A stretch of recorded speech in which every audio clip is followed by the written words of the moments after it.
Hi everyone, this is Dr. Beth Westy, and today I'm coming to you live from my car because I am running around, running errands, doing things, meeting people. So much fun. But I did want to talk about how to eat to decrease your cortisol and your stress. Very, very important things.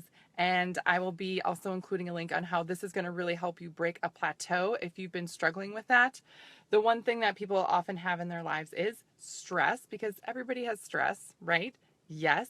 I would like to meet people who say, I'm not stressed, I'm good, life is great, blah, blah, blah. Okay, good. Yeah.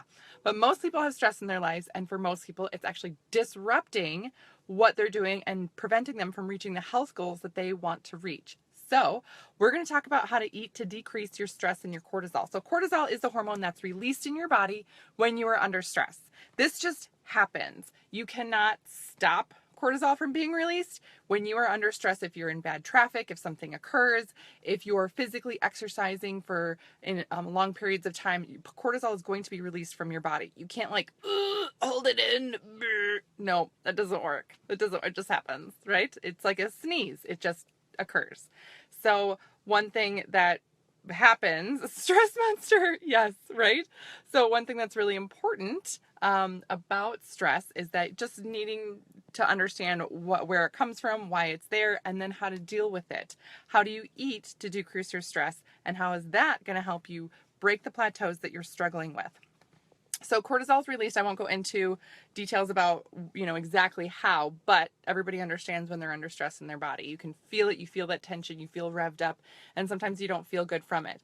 But oftentimes when people are feeling stressed, they won't eat, and that actually causes more stress on the body. If you're going long periods of time without eating, it causes your body to release more cortisol. Not good. Not good at all. Also, if you're working out and doing intense workouts, you're going to the gym and you're like, oh, I'm going to work out and that's going to help my stress levels, but you're not including any type of proper nutrition before, during, and after your workout, also going to increase your stress levels.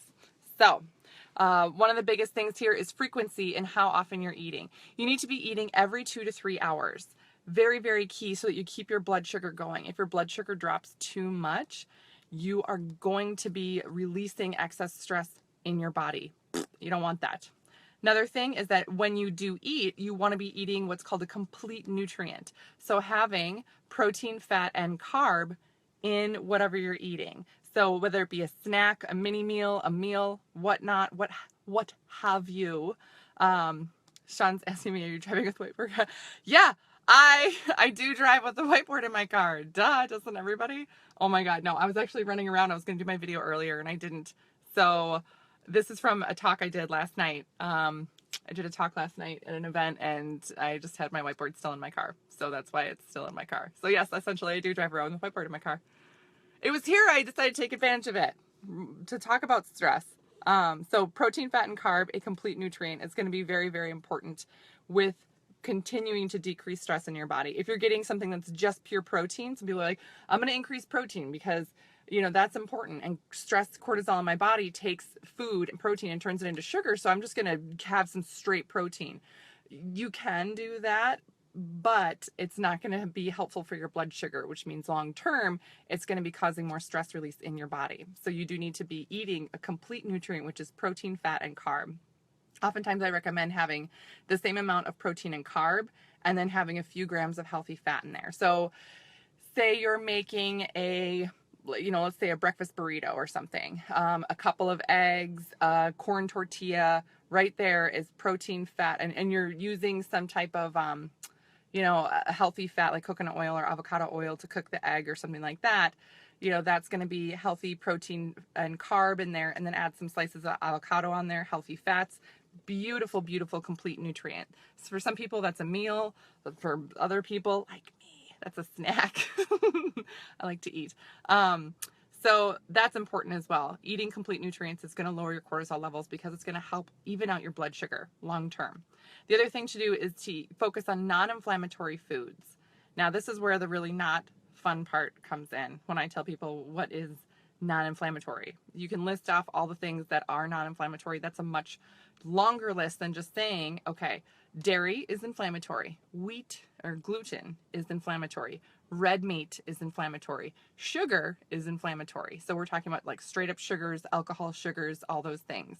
If you're really stressed out, going and reducing those specific foods and decreasing the inflammation in your body will give you a massive result. Now, you don't have to do this forever, but say you have an injury and you're really stressed out and things are going wrong at work and all these other things, and you're like, oh, dang it, just get this stress down in my body. Okay, decrease, increase the frequency of eating, to complete your blood sugar, protein, fat, and carb, eat, and then avoid gluten, dairy, red meat, and sugar. And if you do that even for a couple of days, your body will feel better. It will process stress better. It's going to be a huge, massive difference in how you're feeling because you're fueling your body differently. So very, very important tip there. Another thing to kind of think about and just kind of tuck away in the back of your head here is that stress can prevent you from getting the health results that you want. So if you're noticing that this is part of things that you're having occur in your body, yes, I'm stressed. Yes, I have these things going on. No wonder why I can't get the result I want to get when I'm working out at the gym or trying to tighten up on my nutrition. It's stress. Well, I'm going to include a link after the video where you can click on the link and just get my free information on how to break a plateau. And it includes a lot of this information, but in more detail. You're going to get a plan. You're going to get, a detailed list of what to do, how to follow it, so you can get these results. So click on this link that I'm going to include after the video here, and you'll get these answers sent right to you. It's beautiful. The other thing is that share this video. The holidays are coming up. So many people have stress in their lives, and it can be really tough to manage. And besides doing things like meditating and just relaxing and all those really good things, super duper. But if you consistently have to be on the go and on the run, it can be tough. What else can I do? You want to do all the stress relieving things you can. Include this as part of it. So share this video just to help people know how to decrease stress even more. Also, if you have questions, please message me or comment below. I would be more than happy to answer any questions that you have on other little tips to help decrease stress, decrease cortisol.